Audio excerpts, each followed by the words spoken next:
அஸ்ஸலாமு அலைக்கும் வரஹ்மத்துல்லாஹி தஆலா வபரகாத்துஹு.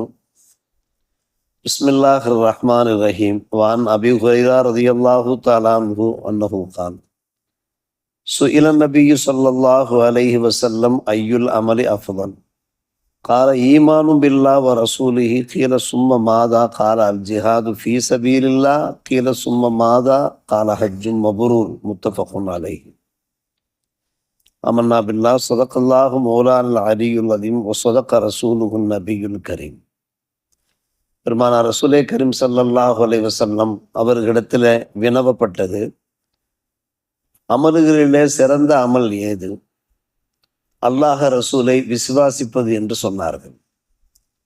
அடுத்தபடியாக எந்த அமல், எந்த செயல் சிறப்பான செயல் என்று வினவப்பட்ட போது அல் ஜிஹாத் ஃபீ சபீலில்லாஹ், இறைவனுடைய பாதையில அறப்போர் புரிவது என்று சொன்னார். மூன்றாவதாகவும் நண்பர்கள் கேட்டார்கள், இதற்கு பின்னாலே எந்த அமல் சிறப்பான அமல் என்று கேட்டபோது ஹஜ்ஜும் மபுரூர், அங்கீகரிக்கப்பட்ட ஹஜ் இருக்கிறதே அது மிக சிறந்த அமல் என்று சொன்னார். அங்கீகரிக்கப்பட்ட ஹஜ் என்றால் அதனுடைய விளக்கம், ஹஜ்ஜினுடைய காலகட்டங்களில் எந்த பாவங்களும் செய்திருக்கக்கூடாது. அதுதான் அல் ஹஜ்ஜுல் மபரூர். விளக்கம் சொல்லும்போது இவ்வாறு சொல்கிறார்கள், உவல்லதி லா எருத்தகிபு சாஹிபுஹு ஃபீஹி மாசியா, ஹஜ்ஜிலே எந்த மாசியத்திலும் ஈடுபடாதவர் அவருடைய ஹஜ்ஜு தான் ஹஜ்ஜ மபரூர் என்று. எத்தனையோ அமல்கள் இருக்கின்றன, வணக்க வழிபாடுகள் இருக்கின்றன நம்முடைய இஸ்லாத்திலே. அது பற்றி பெருமானார் ரசூலே கரீம் ஸல்லல்லாஹு அலைஹி அவர்கள் இந்த கேள்விக்கு பதில் சொல்லவில்லை. மாறாக ஈமானுக்கு பின்னாலே, ஜிஹாதுக்கு பின்னாலே ஹஜ்ஜை நபிகள் நாயகம் ஸல்லல்லாஹு அலைஹி அவர்கள் பிரதானப்படுத்துகிறார்கள், பதிவு செய்கிறார்கள் என்றால் வல்ல அல்லாஹ் நம் எல்லோருக்குமே அந்த ஹஜ்ஜினுடைய பாக்கியத்தை தந்துள்ள வேண்டும். அது ஒரு சிறந்த தர்பியத்தாக இருக்கிறது, அது ஒரு ஒழுக்கவியலாக இருக்கிறது, ஒரு சிறந்த பயிற்சியாக இருக்கிறது. ஹஜ்ஜுக்கு சென்று வந்தவர்களிடத்தில் அல்லாஹ் அழகிய பொறுமையை தருவான், சகிப்புத்தன்மையை தருவான், மதிப்பு மரியாதை தருகிறான் என்பதையும் தாண்டி ஒரு ஹாஜி ஏழையாக மாட்டார். எந்த ஒரு காலகட்டத்திலையும் அவர் பசியினால், பஞ்சத்தினால் துன்பப்பட மாட்டார் என்கிற ஹதீஸையும் நாம் பார்க்கிறோம். எனவே அந்த ஹஜ்ஜ மபூர் இருக்கிறதே, அந்த பாக்கியம் அத்தனை பேருக்கும் கிடைக்க வேண்டும். ஹஜ்ஜு செய்ய விருப்பவர்கள், ஹஜ்ஜு செய்ய போகிறவர்கள் எல்லோருக்குமே அந்த ஹஜ்ஜ மபூருடைய ஒரு பாக்கியம் கிடைக்க வேண்டும். வல்ல அல்லாஹ் ஐவேளை தொழ வேண்டும் என்று கட்டளை பிறப்பித்தான். வருடா வருடம் நாம் ஜக்காத் கொடுத்தாக வேண்டும். வருடா வருடம் நாம் இந்த ரமதானிலே நாம் நோன்பு நோற்றாக வேண்டும். ஆனால் ஹஜ்ஜு ஆயுளிலே ஒரு முறை செய்வது மட்டும்தான் கடமை. ஆயுளிலே ஒரு முறை செய்வது கடமை. அடுத்தடுத்து சிலர் ஹஜ்ஜு செய்கிறார்கள் என்றால் அது நஃபிலான ஹஜ்ஜாக இருக்கிறது, ஃபர்தான ஹஜ்ஜு கிடையாது.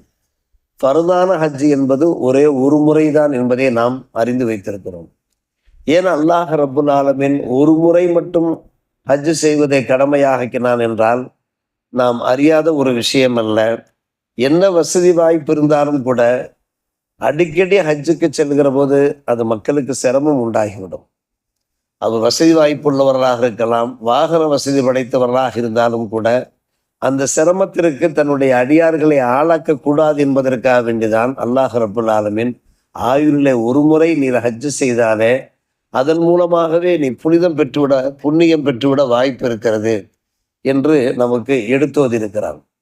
இதோ அபூ ஹுரைரா ரலியல்லாஹு அன்ஹு ஒரு ஹதீஸ் அறிவிப்பு செய்கிறார்கள். பெருமானார் ரசூலே கரீம் ஸல்லல்லாஹு அலைஹி வஸல்லம் அவர்கள் ஒரு முறை குத்துபா மேடையிலே வைத்து எங்களுக்கு குத்துபா கொடுத்தார்கள், உபதேசம் செய்தார்கள். மக்களே, அல்லாஹ் உங்களுக்கு ஹஜ்ஜை கடமையாக ஆக்கியிருக்கிறான், நீங்கள் ஹஜ்ஜு செய்யுங்கள் என்று பறை அறிவிப்பு செய்தார்கள். ஒரு மனிதர் எழுந்து நின்று கேட்டார், அக்குள்ள ஆமீன் யா ரசூலல்லாஹ், ஒவ்வொரு ஆண்டும் நாங்கள் ஹஜ்ஜு செய்ய வேண்டுமா என்று கேட்டார். பெருமானார் ரசூலே கரீம் ஸல்லல்லாஹு அலைஹி அவர்கள் பதிலளிக்காமல் அமைதியாக இருந்தார்கள். திரும்ப திரும்ப 3 முறை அவர் அதே கேள்வியை கேட்கிறார்.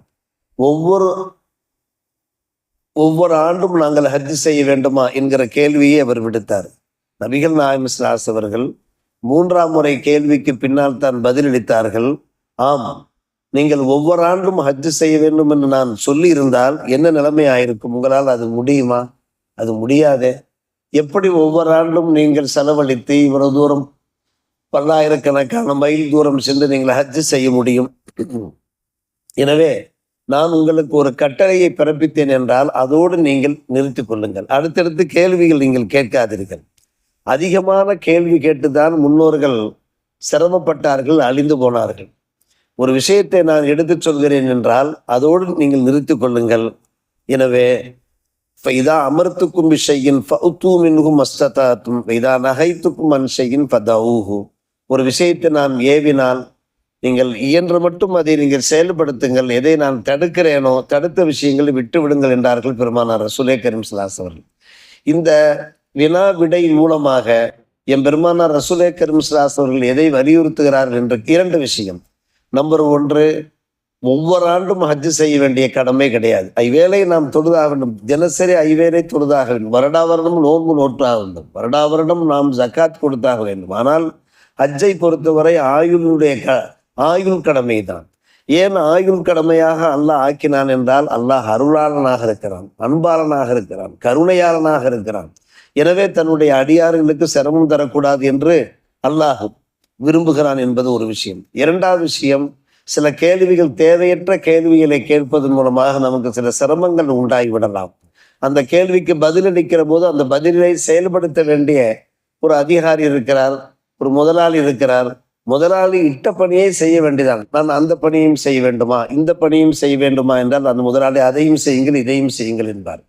முதலிலே சொல்லியிருப்பார் இந்த வேலையை செய்யுங்கள் என்றிருப்பார். அந்த வேலையை செய்தால் போதுமானது. அவர் வேலை செய்ய வேண்டியவர் அதையும் சேர்த்து செய்ய வேண்டுமா, இதை சேர்த்து செய்ய வேண்டுமா என்றால் அடுத்த கட்டளைகள் அதையும் செய்யுங்கள் என்று நமக்கு நாமே சிரமத்தை உண்டாக்க வேண்டும். பரீட்சை காலிலே மாணவர்களிடத்திலே கேள்வி கேட்டிருப்போம். அந்த கேள்விகளுக்கு பதில் எழுத வேண்டியதுதான். அந்த மாணவர் அந்த கேள்வியிலே இன்னென்ன விஷயங்கள் எல்லாம் எழுத வேண்டுமா என்று கேட்டால் உண்மையிலே கேள்வி கேட்ட ஆசிரியருக்கு அந்த எண்ணமே இருந்திருக்காது. மற்ற விஷயங்களை அவர்கள் பதிவு செய்ய வேண்டும் என்கிற எண்ணமே இருந்திருக்காது. ஆனால் இவர் கேள்வி கேட்க ஆமா அந்த பதிலையும் எழுதுங்கள், இந்த பதிலையும் எழுதுங்கள் என்று சொல்லும்போது அந்த மாணாக்கர்களுக்கு சிரமம் ஏற்படுவதை பார்க்கும். அதே போலதான் பெருமானார் ரசூலே கரீம் ஸல்லல்லாஹு அலைஹி வஸல்லம் அவர்கள் அறிவுறுத்துகிறார்கள், அதிகமாக கேள்விகள் கேட்டு நீங்கள் உங்களை சிரமத்தில் ஆளாக்கி கொள்ளாதீர்கள். உங்களுக்கு நான் எதை கட்டளையாக பிறப்பிக்கிறேனோ அதை நீங்கள் செயல்படுத்தினால் போதும் என்கிறார்கள் என் பெருமானார் ரசூலே கரீம் ஸல்லல்லாஹு அலைஹி வஸல்லம் அவர்கள். ஹஜ்ஜ மப்ரூர் என்பது அது மிகப்பெரிய பாக்கியம். ஹஜ்ஜுக்கு செல்லக்கூடியவர்கள் ஒரு இஹ்லாஸோடு இறையச்சத்தோடு செல்ல வேண்டும். இதோ நபிகள் நாயகம் ஸல்லல்லாஹு அலைஹி வஸல்லம் எடுத்துரைக்கிறார், மன் ஹஜ்ஜ ஃபலம் யர்ஃபுஸு வலம் யஃப்ஸுகு ரஜாக யௌமின் வரதத்துஹு. யார் ஹஜ்ஜு செய்கிறாரோ ஹஜ்ஜில் வீண் பேச்சு பேசாமல் வீண் செயலில் ஈடுபடாமல் ஹஜ்ஜு செய்யக்கூடியவர் அவர் அன்று பிறந்த பாலகராக திரும்புவார் என்கிறார்கள் நபிகள் நாயகம். எப்போது அந்த ஹஜ்ஜ மப்ரூர் மூலமாக அவர் அன்று பிறந்த பாலகராக திரும்புகிறாரோ பின்னால் அவர் மறுபடியும் ஹஜ்ஜு செய்ய வேண்டிய அவசியம் இல்லை. ஆனால் அந்த ஹஜ்ஜு என்பது நெருப்பில் இருப்பது போன்று நிற்க வேண்டும். அதாவது மிகவும் கவனமாக எச்சரிக்கையாக இஹ்லாஸோடு அதனுடைய சட்டத்திட்டங்களை புரிந்து விளங்கி, அது சிரமமான ஒரு காரியமும் கிடையாது. செய்து விட்டோம் என்றால் வல்ல அல்லாஹ் நமக்கு இவ்வளவு பெரிய பாக்கியை தருகிறான். ஹஜ்ஜ மப்ரூருக்கு சொர்க்கம் தவிர வேறு நன்மை இல்லை என்கிறார்கள் நபிகள் நாயகம் ஸல்லல்லாஹு அலைஹி வஸல்லம். இன்னும் சொல்ல போனால் அன்பான பெருமக்களே, பெண்களுக்கு ஹஜ்ஜே ஒரு ஜிஹாத் என்கிறார். ஜிஹாது செய்ய வேண்டிய கடமை ஆண்களுக்கு மட்டுமே உரித்தானது. அதாவது யுத்த களத்திலே களமாட வேண்டியவர்கள் ஆண்கள் மட்டும்தான். பெண்களுக்கு களமாடும்படி, போரிலே அவர்கள் தியாகம் செய்யும்படி, இரத்தம் சிந்தும்படி, உயிர் துறக்கும்படி பெண்களுக்கு கட்டளை பிறப்பிக்கப்படவில்லை. மாறாக ஆண்களுக்கு மட்டுமே. ஆயிஷா ரலியல்லாஹு தஆலா அன்ஹா அவர்கள் பெருமானார் ரசூலே கரீம் ஸல்லல்லாஹு அலைஹி வஸல்லம் அவரிடத்தில் கேட்கிறார்கள், யா ரசூலல்லாஹ், நரல் ஜிஹாத அஃதலல் அமல, ஜிஹாது ஒரு மாபெரும் சிறப்பான அமல் என்பதை பார்க்கிறோம். தாங்கள் ஜிஹாதை பற்றி உயர்வாக மகோன்னதமாக சொல்லியிருக்கிறீர்கள். அஃபரான் முஜாஹிது, நாங்கள் ஜிஹாது செய்ய வேண்டாமா, எங்களுக்கு அந்த பாக்கியம் வேண்டாமா என்று நபிகள் நாயகம் அவரிடத்திலே அவருடைய அன்பு துணைவர் என்னை ஆயிஷா ரலியல்லாஹு அன்ஹா வினவிய போது நபிகள் நாயகம் நவின்றார்கள், லாக்கின் அஃதலுல் ஜிஹாதி ஹஜ்ஜு மப்ரூர் என்றார்கள். உங்களுக்கு ஜிஹாத் எதுவென்று கேட்டால் ஹஜ்ஜ மப்ரூர் என்று சொல்லிவிட்டார். நீங்கள் ஹஜ்ஜு செய்தாலே போதுமானது, உங்களுக்கு ஜிஹாதுடைய சவாபு கிடைக்கும். எனவே அதற்காக நீங்கள் சிரமம் மேற்கொள்ள வேண்டிய அவசியம் இல்லை என்றார்கள். அது உண்மையிலே ஒரு ஜிஹாத் தான். இங்கிருந்து நாம் புறப்பட்டு புனித மக்கா அடைந்து அங்கே நாம் தங்கி அந்த குறிப்பிட்ட நாட்களிலே நாம் உம்ரா மற்றும் தவாஃப் எல்லாம் செய்து லட்சோப லட்சம் மக்களுக்கு மத்தியிலே நாம் பெரும் முயற்சி எடுத்து தவாஃப் செய்வது, பின்பு ஹஜ்ஜினுடைய இந்த 5 நாட்கள் இருக்கிறதே, அந்த 5 நாட்களுடைய அமல்கள் இருக்கின்றனவே, அது மிகவும் துல்லியமாக கவனமாக செய்ய வேண்டும். அது கிட்டத்தட்ட ஜிஹாதாகவே இருக்கிறது. எனவேதான் அதுவே ஒரு ஜிஹாத் என்கிறார்கள் நபிகள். சரி, ஒரு மனிதரால் என்ன செய்ய முடியவில்லை? ஹஜ்ஜு செய்ய முடியவில்லை. ஹஜ்ஜு கடமையான நேரம், ஆனால் ஹஜ்ஜு செய்ய முடியவில்லையா? அவரால் செய்ய முடியாவிட்டாலும் கூட அன்பு சகோதரர்களே, அவருக்கு பின்னால் அவருடைய வாரிசுகள் செய்தார்கள் என்றால் அந்த அளவுக்கு ஹஜ்ஜு முக்கியத்துவம் வாய்ந்ததா இருக்கு. வாரிசுகள் செய்ய வேண்டும். இப்னு அப்பாஸ் ரலியல்லாஹு அன்ஹு அவர்கள் அறிவிப்பு செய்கிறார்கள். ஒரு பெண்மணி பெருமானார் ரசூலே கரீம் ஸல்லல்லாஹு அலைஹி வஸல்லம் வந்து கேட்கிறார், யா ரசூலல்லாஹ், இன்ன ஃபரீலத்தல்லாஹி அலா இபாதிஹி ஃபில் ஹஜ் அதரக்கத் அபி ஷைഖன் கபீரா லா யஸ்புத் அலா ராஹிலா அஹுஜ்ஜு அன்ஹு என்று கேட்டார்கள். அல்லாஹுடைய கடமை ஹஜ்ஜு. என்னுடைய தந்தையை அந்த கடமை எப்போது வந்து அடைந்திருக்கிறது என்றால் அவர் ஷேக கபீராக ஆகிவிட்டார், முதுமை அடைந்து விட்டார். அவரால் ஹஜ்ஜுக்கு செல்ல முடியாது, வாகனத்தில் ஏறி அமரக்கூட முடியாது, மிகவும் சிரமமாக இருக்கும் அவருக்கு. எனவே அவர் சார்பில் நான் ஹஜ்ஜு செய்யலாமா என்று கேட்டார்கள். அந்த பெண்மணி கேட்டார்கள். நபிகள் நாயகம் ஸல்லல்லாஹு அலைஹி வஸல்லம் நவிந்தார்கள், நஅம் என்றார்கள். அவர் சார்பிலே நீங்கள் ஹஜ்ஜு செய்தீர்கள் என்றால் கண்டிப்பா அந்த ஹஜ்ஜுக்கான நன்மை கிடைத்து விடும் என்று சொன்னார். எனவே ஒருவர் உயிரோடு இருக்கும்போது அவருக்கு ஹஜ்ஜு கடமையாக, கடைசி நேரத்தில் அவருடைய வயோதிக காலத்தில் அல்லாஹ் பணம் வசதியை தரலாம். அவருக்கு ஹஜ்ஜு செய்ய முடியாவிட்டால் அவருடைய வாரிசுகள் யாராவது ஒருவர் ஹஜ்ஜு செய்தார் என்றால் அந்த ஹஜ்ஜு நிறைவேறிவிடும்.